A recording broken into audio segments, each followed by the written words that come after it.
Olá, boa tarde, Paz do Senhor Jesus, irmãos, tudo bem? Glória a Deus, tudo bem. Graças a Deus, né, irmão? Amém. Irmãos, vamos falar hoje, nesse vídeo, sobre a vinda do Senhor Jesus, né? A vinda do Senhor Jesus, que está lá em 1 Tessalonicenses, capítulo 4. Mas antes vamos orar por vocês, orar para Deus abençoar todo o povo do canal. E eu pedi aos irmãos que coloquem só o nome do estado aí de vocês. Coloque aí qualquer comentário, que aí eu já deixo o seu nome aqui para sorteio do canal. Quando completar os 600 inscritos, vamos ter outro sorteio. Já tivemos um dos 500. Logo nós vamos ter outro sorteio dos 600. Amém? Então você colocando qualquer comentário aí, eu já pego o seu nome aqui e já coloco para sorteio. A lista do sorteio, amém? Só queria pedir aos irmãos que dessem um like no vídeo, não se esquecer, né? E se inscrever no canal também para nos ajudar. Amém? Então vamos orar então. Pai, em nome de Jesus, muito obrigado, Senhor, por mais esse vídeo. Obrigado, Deus, pela vida dos irmãos que estão aqui no canal, nos ouvindo todo dia, Pai. Em nome de Jesus, Senhor. Abençoa a vida de cada um, Senhor. Abençoa seus filhos, seus netos, seus parentes. Abençoa seus vizinhos também, Deus, em nome de Jesus. E abençoa também, meu Pai, aquelas pessoas que estão sem trabalho, Pai. Aqueles irmãos que estão esperando uma vaga de emprego, colocar os currículos lá nas empresas. Abençoa eles também, meu Pai, em nome de Jesus, para que esse trabalho saia logo, para que eles possam trabalhar e ganhar o seu pão de cada dia. Em nome de Jesus. Abençoa aqueles irmãos lá do interior que estão plantando, né? Abençoa a plantação deles. Abençoa a colheita deles também. Abençoa, meu Pai, a criação deles, criação de porco, de galinha, de gado, de peixe. Em nome de Jesus, abençoa, meu Pai. Em nome de Jesus. Amém. Amém, irmãos? Então vamos lá para o texto, então. 1 Tessalonicenses, capítulo 4, versículo 13. Fala sobre a vinda do Senhor. Aí apóstolo Paulo fala assim, nesta carta aos Tessalonicenses. Ele diz assim: Não quero, porém, irmãos, que sejais ignorantes acerca dos que já dormem, para que não vos entristeçais, como os demais que não têm esperança. Cremos que Jesus morreu e ressurgiu. Assim também cremos que os que dormem em Jesus, Deus os tornará a trazer com ele. Dizemos-vos isto pela palavra do Senhor, que nós, os que ficarmos vivos para a vinda do Senhor, não precederemos aos que dormem. Pois o mesmo Senhor descerá do céu com grande brado, a voz do arcanjo e som de trombeta de Deus. E os que morreram em Cristo ressurgirão primeiros. Depois, nós, os que ficarmos vivos, seremos arrebatados juntamente com Ele nas nuvens, para o encontro do Senhor nos ares. e assim estaremos para sempre com o Senhor. Portanto, consolai-vos uns aos outros com estas palavras. Amém, irmãos? Então o apóstolo Paulo está dizendo que vai haver um arrebatamento e que nós, o que estamos vivos, se estivermos vivos no dia que o Senhor voltar, nós seremos arrebatados e depois serão os mortos que morreram em Cristo, os irmãos cristãos que morreram com Cristo. Eles serão arrebatados depois e se encontrarão conosco nos ares e estaremos para sempre com o Senhor. Amém, irmãos? O apóstolo Paulo aborda um novo tópico, o destino dos cristãos mortos em relação ao retorno de Cristo. Pode ser que Timóteo, ao retornar de Tessalônica, tenha trazido notícias e que os membros da igreja estavam preocupados com o destino daqueles que faziam parte do grupo, mas morreram depois de convertidos. Como compartilharíamos das glórias do reino de Cristo em sua vinda? Paulo passa a considerar o assunto em detalhes. 1 Tessalonicenses 3:13. E lida com o tópico relacionado. As inscrições gregas demonstram que uma sepultura era conhecida às vezes como koimeterion, palavra utilizada também para dormitório ou quarto de dormir. No uso cristão, pensava-se na morte como um sono, aguardando amanhã a ressurreição. Para não vos entristecerdes, para que os tessalonicenses sofriam desnecessariamente por aqueles que morreram depois de aceitar o Evangelho. Os que permaneceram temiam que o falecido perdessem a glória e experiência que os cristãos esperavam desfrutar no retorno de Cristo. Paulo devota os versículos 13 e 18 para desfazer este mal-entendido e para consolar os crentes. Paulo não está mostrando aversão ao pesar natural.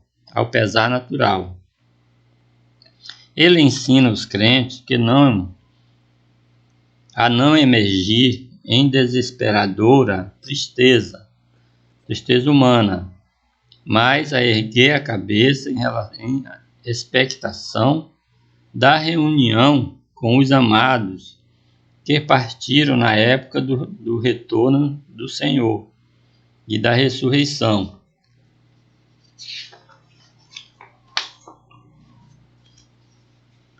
Se crermos, o grego mostra que não há expressão de dúvida. A cláusula condicional considera como verdade a morte e ressurreição de Cristo. A morte e ressurreição de Jesus dão ao cristão uma firme esperança de ressurreição. João 14:19. Logo, os tessalonicenses não deveriam se desesperar quando seus amados morressem em sua companhia, isto é, com Jesus, da sepultura.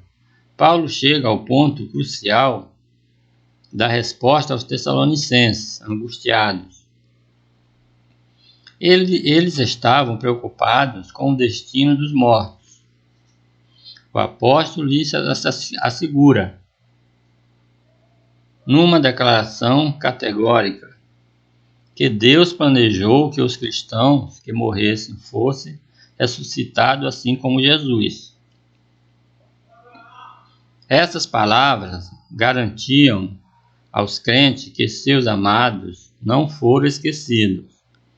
Essas convicções inspiradas satisfariam a equitação e lhe dariam descanso mental. Deve-se observar que Paulo está preocupado principalmente com o fato de que os justos mortos não foram esquecidos, não com os detalhes cronológicos da ressurreição. Estes são apresentados em Coríntios 15:20, Cristo, as primícias, depois os que são de Cristo na sua vinda. Alguns ensinam que Paulo fala de almas desencarnadas, que ascenderão ao céu na morte e retornarão com Jesus, quando ele vier à terra na segunda vinda. No entanto, a Bíblia não ensina em nenhum lugar que a alma humana é imortal e que ascende aos céus na morte. Além disso, a interpretação está completamente fora de harmonia com o contexto. Paulo fala de almas imortais mais do que dormem, dos que em Jesus dormem.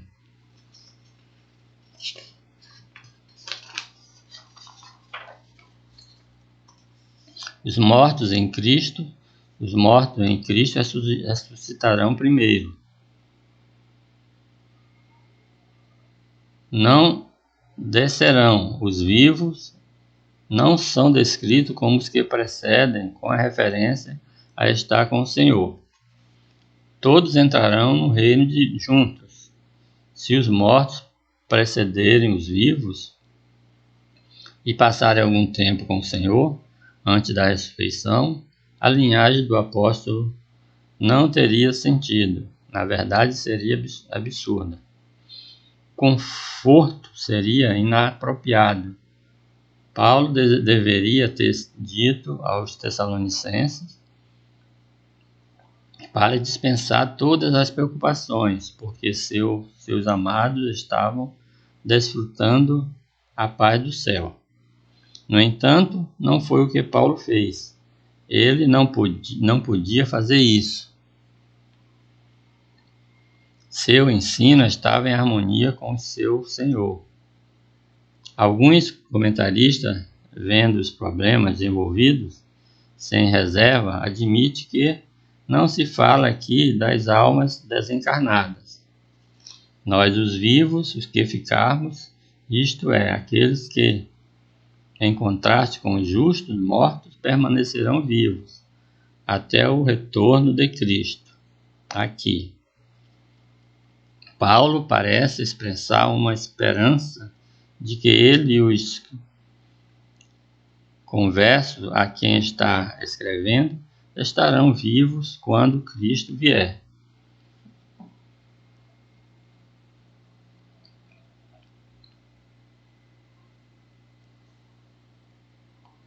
Quando Cristo vier. No entanto, ele não afirma explicitamente que viverá até aquele dia. Ver notas tradicionais de Romanos 13. A vinda do Senhor, a palavra parousia, algumas vezes foi utilizada para a chegada de um general romano para celebrar a procissão triunfal pelas ruas de uma cidade. A palavra é adequada para descrever o retorno triunfal de Cristo.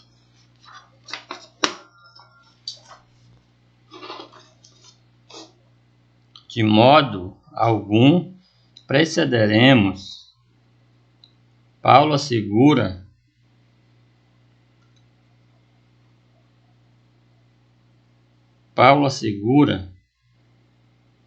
aos leitores que os cristãos vivos não se reunirão ao Senhor antes daqueles que dormem. Este ensino deixa claro o verdadeiro estado daqueles que morreram em Cristo. Eles estão adormecidos, aguardando a vinda do Senhor. Ainda não foram unidos ao Senhor, mas, como os cristãos vivos, aguardam o segundo advento para a tão esperada reunião com o Mestre.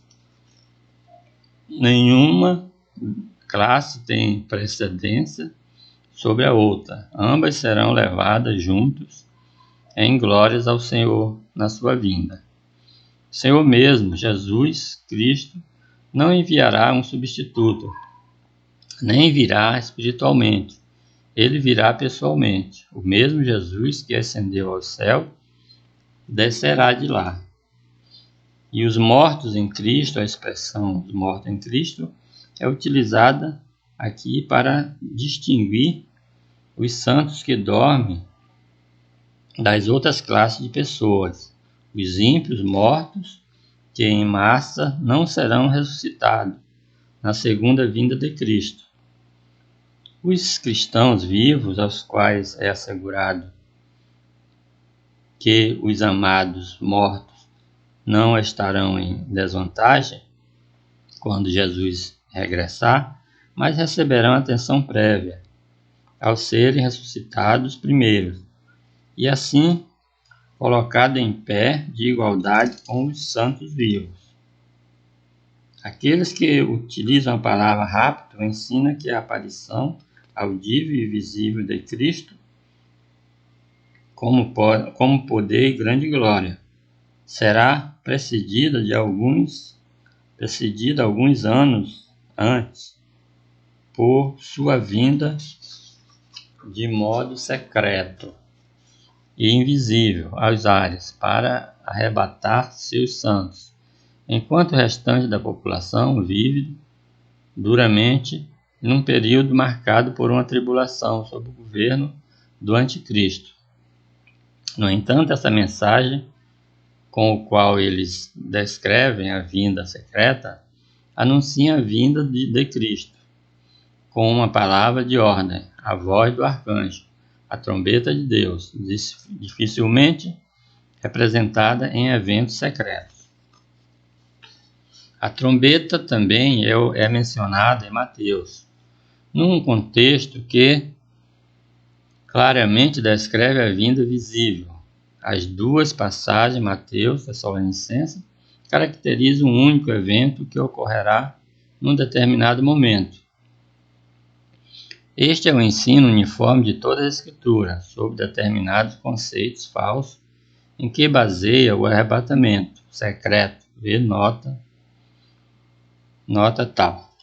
Para o encontro com o Senhor, no momento do encontro, o desejo mais estimado do cristão será realizado.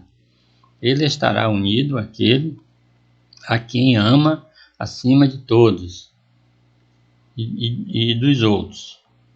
Estaremos para sempre com o Senhor. Paulo também tenta levar aos leitores, mas além do momento estático do encontro. Os discípulos de todas as épocas estarão finalmente unidos com o Mestre. O futuro estará seguro. Não há necessidade dessa conjuntura de escavar-se que está diante.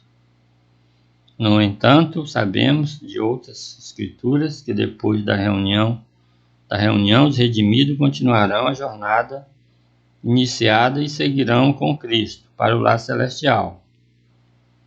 Desta forma estarão para sempre com o Senhor. Consolai-vos uns aos outros com essa palavra. É mais que uma sugestão. De modo carinhoso, o apóstolo ordena que os crentes meditem nessas palavras, para perceber a importância do conforto e de compartilhar essas consolações uns com os outros, a fim de que todos fossem encorajados pela mensagem. Amém. Amém, irmãos? Então aqui é a palavra de Deus lida e alguns comentários, né, que nós fazemos aqui do canal. Agora, irmãos, eu gostaria de falar com aqueles irmãos que não aceitaram Jesus ainda e que eles não sabem o que é Jesus. Eles só ouvem falar, mas não conhecem Jesus. A verdade é essa. E aquelas pessoas que estão nas drogas, no vício, na prostituição, no adultério, no pecado mesmo. Só quer saber das noitadas, só quer saber das farras. Se você quiser mudar de vida, assim como eu mudei a minha, Jesus mudou a minha, nós temos aqui no canal, todo vídeo temos aqui uma oração, que é a oração para aceitar Jesus. É a única maneira que você tem de ir para o reino dos céus, reino de Deus, é aceitando a Jesus como Senhor e Salvador. Então essa oração, ela está baseada em Romanos 10:9. Diz assim: se com a tua boca confessares a Jesus como Senhor, e em teu coração creres que Deus ressuscitou dentre os mortos, serás salvo. Em Apocalipse 3:20 diz assim: eis que estou às portas e bato. Se alguém ouvir a minha voz, abrir a porta, entrarei, e abrir a porta, entrarei em sua casa, e com ele cearei e ele comigo. Então, se você quer aceitar Jesus aqui, nós temos essa oração que nós fazemos aqui, amém? Então essa oração é assim, você tem que abrir sua boca e confessar Jesus, você tem que falar mesmo, tem que falar mesmo com Deus, tem que orar. E a oração é assim, eu vou orando e você vai repetindo, amém? A oração começa assim: Senhor Jesus, eu te aceito como meu único e suficiente Salvador. Senhor Jesus, eu me lanço hoje aos teus pés e entrego a minha vida ao Senhor. Senhor Jesus, me salva, me liberta, eu preciso de ti. Senhor Jesus, eu te peço que o Espírito Santo entre na minha vida e faça morada eternamente. Obrigado, meu Deus, pelo Senhor me receber como seu filho.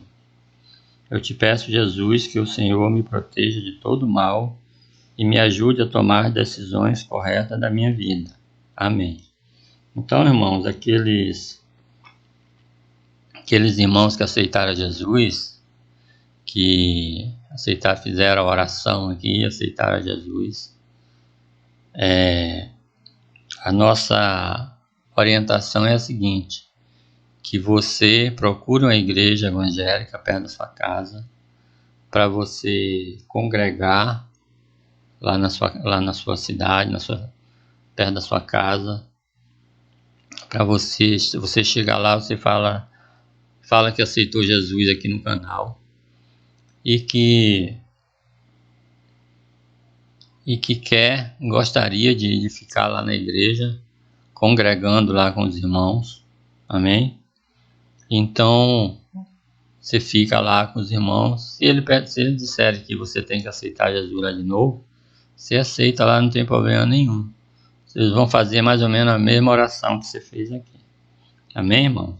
E aqueles que não fizeram a oração, que só ouviram a oração, pode voltar o vídeo e fazer novamente. Amém, irmão? Então, a nossa dica é essa. Agora, irmãos, eu gostaria de orar pela irmã, a irmã Josilda Pereira de Almeida. Ela tá pedindo oração por saúde. Vamos orar então pela irmã Josilda, que Deus restabeleça a saúde dela. E nós vamos orar também por saúde mesmo. Nossa oração hoje é por saúde no povo em geral. Amém? Pai, muito obrigado, Deus, por esse dia, Senhor. Obrigado, Senhor, em nome de Jesus. Glória a teu nome, santo é teu nome, Senhor. Abençoa, meu Pai, grandemente a nossa saúde, Senhor, que ela seja uma saúde perfeita, uma saúde que nós possamos, Senhor, nós possamos, Deus, a conviver, Senhor, em plena paz, em plena harmonia, Deus, em nome de Jesus. Obrigado, Senhor, abençoa, Senhor, a irmã que está pedindo oração, a irmã Josilda, Pai, em nome de Jesus. Abençoa a saúde dela, Senhor. Tira todas as dores, Senhor, dela, em nome de Jesus. Abençoa grandemente, meu Pai, em nome de Jesus, Senhor. Muito obrigado, Pai, em nome de Jesus. Amém, irmãos? Então, estamos chegando ao final aqui, meu irmão. É o final do vídeo. Só queria agradecer os irmãos pelo tempo, né, que nós ficamos aqui orando e lendo a palavra de Deus. E que Deus nos abençoe e até o próximo vídeo. Amém.